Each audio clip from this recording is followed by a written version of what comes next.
Todos nós já ouvimos essa história. O individualismo tornaria os homens egoístas, pensando apenas em si mesmos e colocando seu bem acima do resto. Logo, num mundo anarcocapitalista, os homens retornariam a um estado natural de guerra de egos, onde seria impossível de tal sociedade existir pacificamente. Além do mais, quem ajudaria os pobres no mundo assim?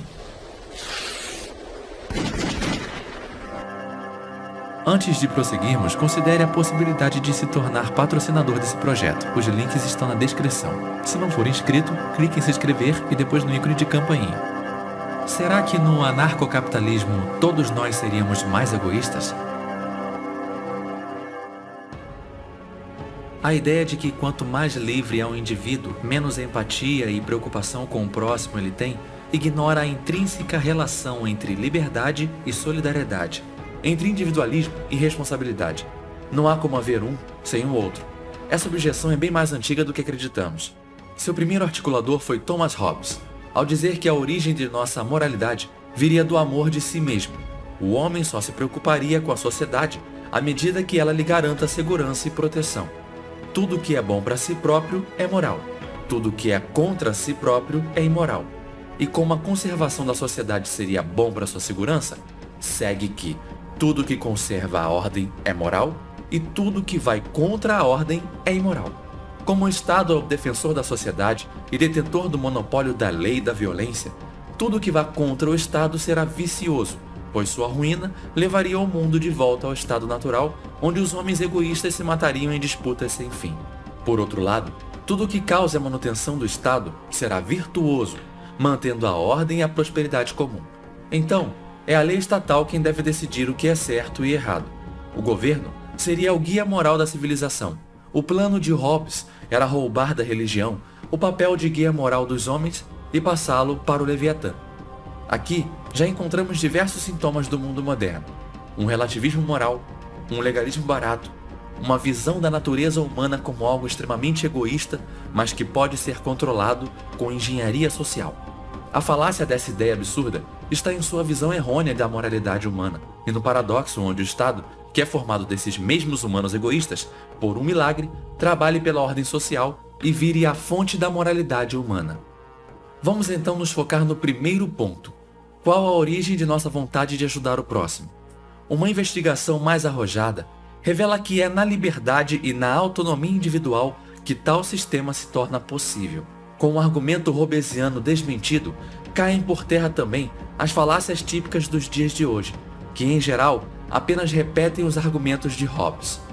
Falando sobre empatia, lembramos que ela surge de uma identificação como igual, onde conseguimos nos enxergar no lugar do outro e sentir em nós mesmos o que imaginamos o que ele sente. Esse sentimento é natural.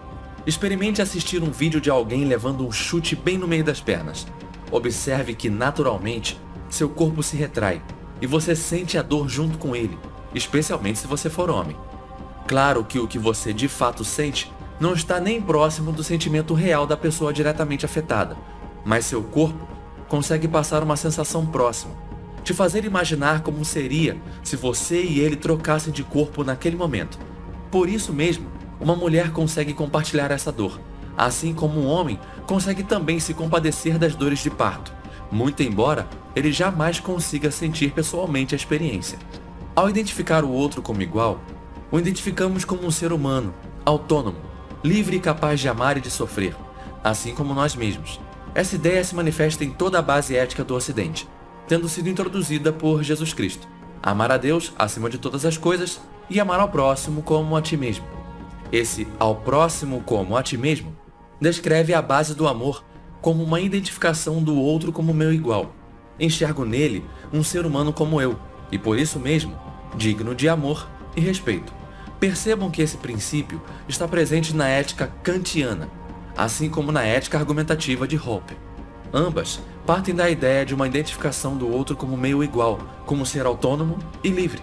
Ao nos colocarmos no lugar do outro e imaginar sentir o que ele sente, nos estimulamos a imitá-lo. Quando sorrimos para uma pessoa em uma conversa calorosa, estamos mandando estímulos miméticos que a induzem a sorrir de volta. Esses sinais empáticos fortalecem o vínculo entre os dois falantes, criando uma sintonia entre seus sentimentos que os aproxima.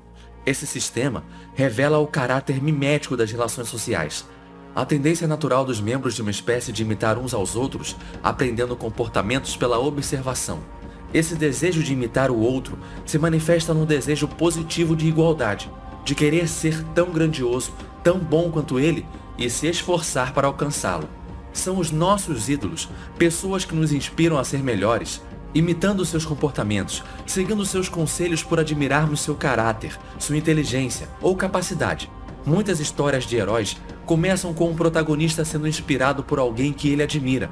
Geralmente, é a figura do mentor, como Obi-Wan Kenobi para Luke Skywalker em Star Wars, e como o herói All Might para Midoriya em Boku no Hero Academia. No horizonte mais amplo, essas tendências de imitação criam cadeias miméticas com toda uma comunidade compartilhando de um comportamento comum, se espalhando e evoluindo de forma análoga aos genes. Por esse mesmo motivo, a unidade genética dessas ideias que formam cadeia foi batizada de meme por Richard Dawkins.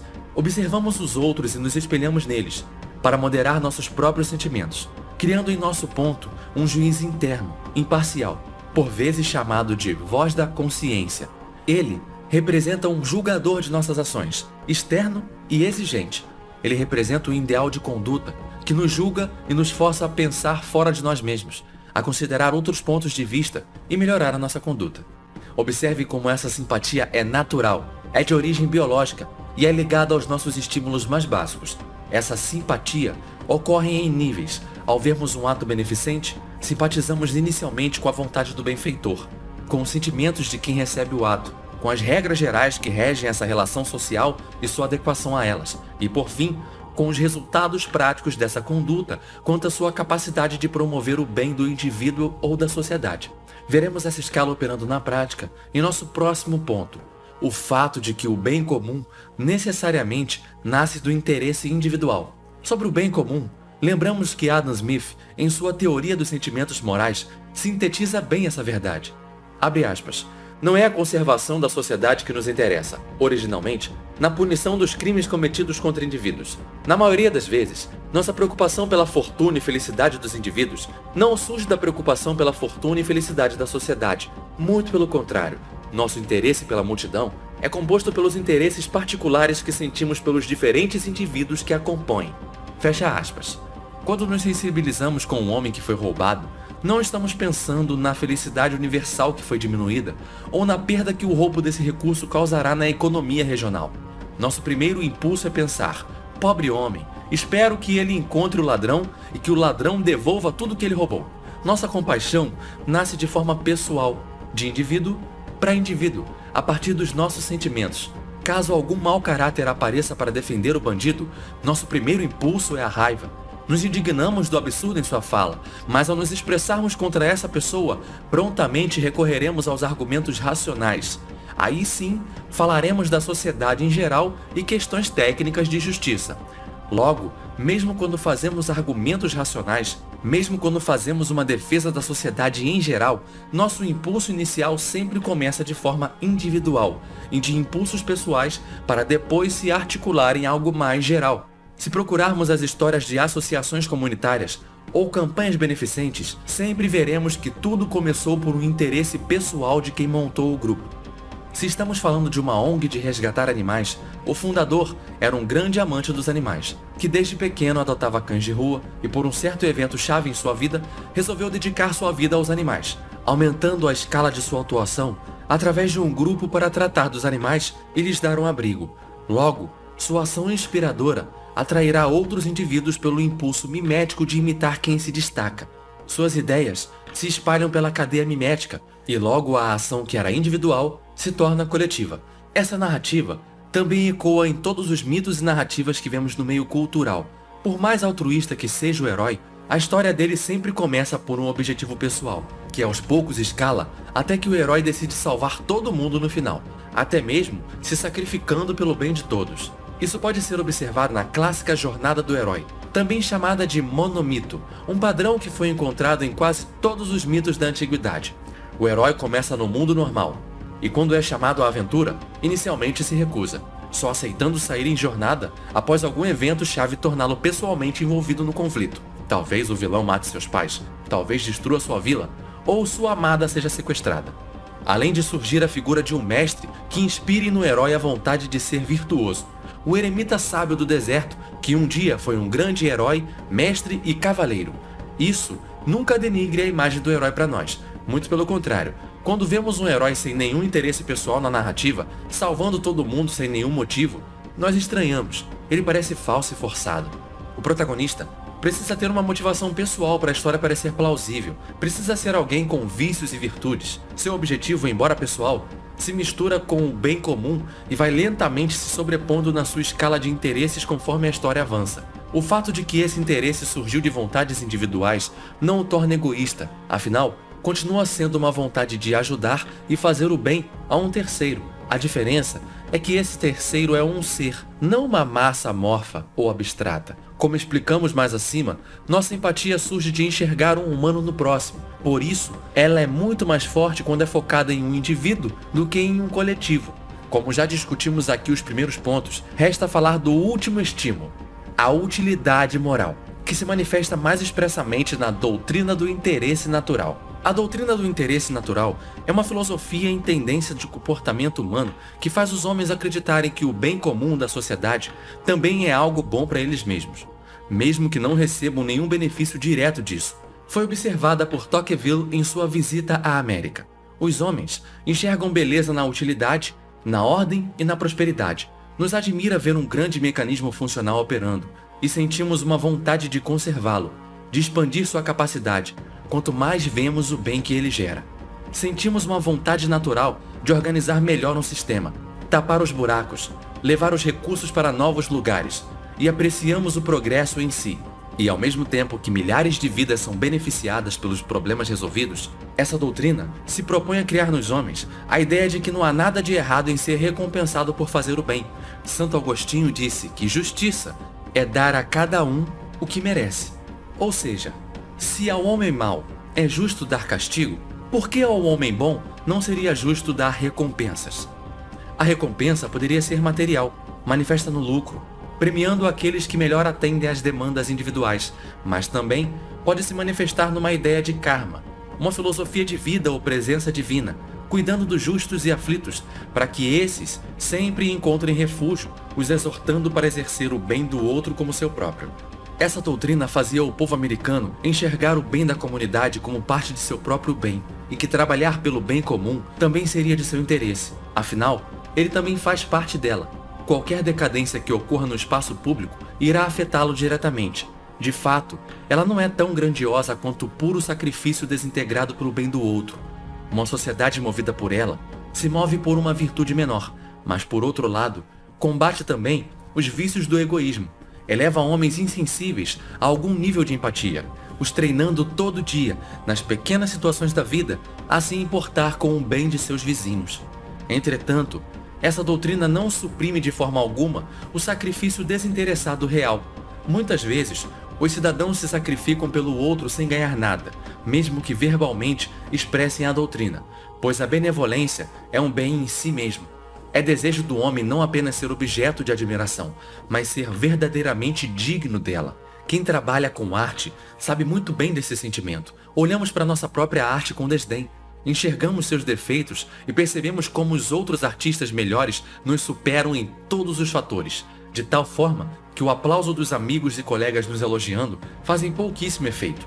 Muitos deles não entendem de música, design, ilustração, técnicas de canto ou dança o suficiente para ver os defeitos que nós vemos.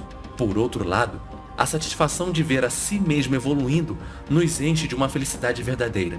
Isso tudo cria um espírito público, uma vontade pessoal dos membros do grupo de ver sua comunidade prosperar. Eles começam a ver a felicidade dos outros como parte da sua, pois sentem um sentimento de que a comunidade também é minha. Quando os homens são livres para agir e tomar conta dos problemas locais, eles criam um senso de propriedade sobre a região onde vivem. Sentem que aquele lugar também pertence a eles e, portanto, que todos os problemas da região são de seu interesse.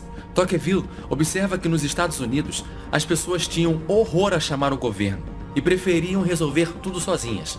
Quando ocorria um acidente numa estrada, ou uma igreja precisava ser reformada, ou uma rua precisava ser limpa, primeiro as pessoas tentavam resolver a questão pessoalmente e, se não conseguissem, logo iam atrás de associações privadas que pudessem cuidar do problema ou as formavam espontaneamente. Essas associações cresciam em escala, onde primeiro se tentava resolver o problema localmente e, conforme fosse mais complexo, associações maiores e mais abrangentes seriam chamadas, sendo o próprio Estado chamado apenas em última instância. Esse é um princípio que chamamos de subsidiariedade, termo fundamentado na doutrina social da Igreja Católica pelo Papa Pio XI. Por este princípio, deve-se respeitar a liberdade e proteger a vitalidade dos corpos sociais intermédios, por exemplo, a família, grupos, associações, entidades culturais, econômicas, ONGs e outras que são formadas espontaneamente no seio da sociedade. É a ideia de que tudo que pode ser resolvido localmente deve ser resolvido localmente. Por esse mesmo motivo, os Estados Unidos eram cheios de associações privadas comunitárias para os mais diferentes objetivos, como uma associação contra o consumo excessivo de álcool, por exemplo, contando com centenas de milhares de membros. Isso cria uma sociedade viva e ativa, onde os problemas surgem e são rapidamente tratados, e tal sociedade só pode existir, ressalta Tocqueville, em um ambiente de mais ampla liberdade, onde os homens sintam que são independentes e, portanto, donos dos problemas da comunidade, donos de sua propriedade privada. Ele escreve que, abre aspas, a descentralização possui não só um valor administrativo, mas também uma dimensão cívica, uma vez que expande a oportunidade dos cidadãos tomarem decisões a respeito dos interesses públicos. Isso os fazem ficar acostumados em usar a liberdade, e do acúmulo dessas liberdades locais ativas e exigentes surge o mais eficiente contrapeso contra as vontades do governo central. Fecha aspas. No anarcocapitalismo, onde esse governo central seria eliminado, essas governanças locais privadas criariam então uma sociedade extremamente ativa e autossuficiente. Perceba que esse princípio não combate apenas o Estado, mas também serve de escudo contra as grandes corporações empresariais monopolistas. Para que comprar um produto industrial caro quando posso comprar do pequeno produtor rural da região? Para que comprar frutas e legumes no supermercado quando tenho aqui perto a quitanda do seu Zé? Para que comprar games caríssimos e genéricos de grandes empresas quando existe um vasto mercado de jogos indies baratos e cheios de criatividade e grande qualidade artística? Uma comunidade subsidiária de livre mercado naturalmente valoriza as pequenas empresas locais em detrimento das grandes corporações, contribuindo para combater os oligopólios e impedindo que o mercado se centralize em umas poucas empresas globalistas. Até na hora de combater o capitalismo malvadão, o livre mercado é mais eficiente que o Estado. A centralização política tende a gerar uma centralização populacional. Quando o Estado se centraliza, com todo o poder e forças produtivas emanando de pontos-polo nas capitais dos governos, acontece que nessas capitais se concentram todas as oportunidades, forçando os jovens do interior a abandonar suas pequenas cidades sem vida e ir viver em megalópolis caóticas e superpopulosas, onde o trânsito nunca acaba e os aluguéis inflam de forma explosiva, com as pessoas se amontoando em caixas de sapato feitas de concreto. O campo, pelo contrário, marcado pelas pequenas cidades pacatas, tende a fortalecer os laços tradicionais e familiares. O menor número de cidadãos cria entre eles um laço mais forte de amizade, onde todos se conhecem e estão ligados àquela terra. Nas megacidades, por outro lado, o indivíduo está descolado da sociedade. O mundo é marcado por um mar de desconhecidos, as tradições se afrouxam, e o que fica é uma cultura de massa homogeneizante, propagada por uma elite progressista ou reacionária de artistinhas beautiful people, igualmente descolados da realidade, mas tomados pela vaidade de um sentimentalismo barato e falso, defendendo justamente as políticas que mais causam empobrecimento e alienação do povo, ao torná-los cada vez mais dependentes de um Estado centralizador e monopolizador de todos os serviços. Por isso mesmo, Hans Hermann Hoppe, em seu livro O que deve ser feito, defende a criação dessas pequenas comunidades descentralizadas. Foram justamente nesses ambientes que nasceram as ideias de liberdade e de uma sociedade civil ativa, remontando às polis gregas.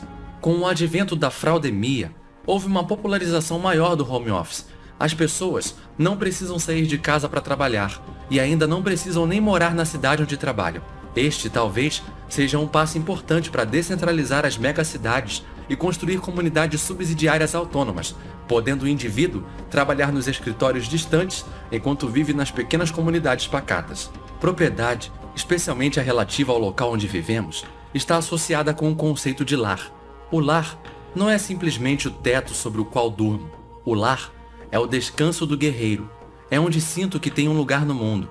Esse senso de pertencimento cria um senso de responsabilidade, de que tenho que cuidar do que é meu. E ele só pode ser verdadeiramente meu quando sou livre para usufruir dele. Tocqueville, em seu outro livro, O Antigo Regime e a Revolução, mostra que o aumento do Estado destrói a caridade ao tirar dos homens a responsabilidade de cuidar de suas vidas e induzi-los a passar para o Estado. É muito comum que se pregue o aumento do Estado por meio do serviço público e a limitação do mercado como forma de combater o egoísmo e promover o bem comum. Mas o que acontece é justamente o contrário. As pessoas, ao perderem sua liberdade e propriedade, perdem o senso de lar. Agora, a comunidade e tudo que nela ocorre pertence ao Estado. Ela quem deve cuidar do bem comum. Liberdade e responsabilidade são dois lados da mesma moeda. Ao perder um, perde-se o outro. As pessoas, então, sentindo que não são mais responsáveis por nada, fecham-se em si mesmas. Voltam-se apenas para o próprio interesse e deixam o interesse comum às traças. Sentem que ele não lhes pertence mais. E mesmo que tentem fazer algo, logo são barrados pela pesada burocracia estatal. Tocqueville mostra que é inútil tentar forçar um espírito público num povo que não é livre, pois as pessoas sentem um trabalho comum como um fardo, uma espécie de trabalho escravo onde são forçados contra sua vontade a fazer algo que não ganham nada em troca, pois novamente não enxergam a comunidade como sendo deles, mas sim do Estado. Mesmo que o governo diga que a nação pertence ao povo, as pessoas não são idiotas. Elas sentem que não são livres na prática e ignoram o chamado. Aquela sociedade ativa morre e se transforma num povo letárgico, que implora que o governo lhes dê tudo nas mãos, mesmo sabendo que esse mesmo governo os explora continuamente.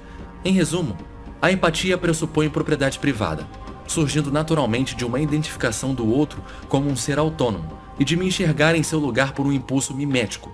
A vontade de fazer o bem coletivo sempre surge de objetivos pessoais, que escalam para se tornar coletivos ao longo do tempo, ao se somarem ou trocarem com objetivos de terceiros, onde nessas ações, inicialmente, pessoas geram consequências coletivas positivas.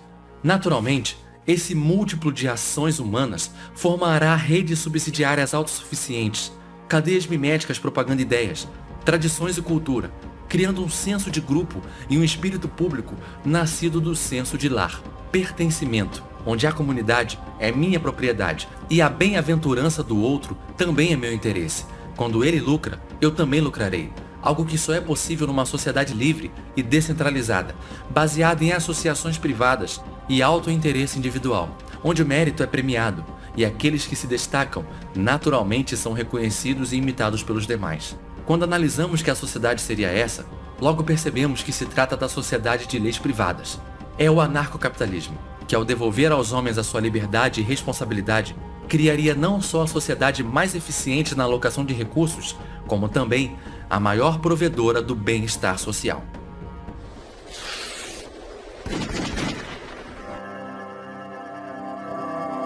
Um agradecimento especial aos nossos patrocinadores VIPs, Rodrigo Pereira, Cris Garcia, Marco Batalha, Matheus Carvalho Silva, Marcelo Caetano, Fernando Medina, Marlon Oliveira, Paulo Sena, Dark Fox, Ana Miyamura, Fernando Igor Lisboa, Camila Lêmia, José Luiz do Ponto, Fernando Devedilli, Hector Noia, Gustavo Murad, PHBL, Paulo Straight, David GM, Herança Bendita, André Abedaço, Thiago Abreu, Luiz Edilé, Marcelo Magno e aos patrocinadores normais, Matheus Holanda, Narcélio Filho, Stanley Calderelli, Ancaptor, Rafael Oliveira, Thiago Marcelino, Rafael QM, Eduardo Machado, Tropman, Gesiel A. Martins, Thiago Maia, Rei dos Piratas, John Rothbard e Luiz Eduardo.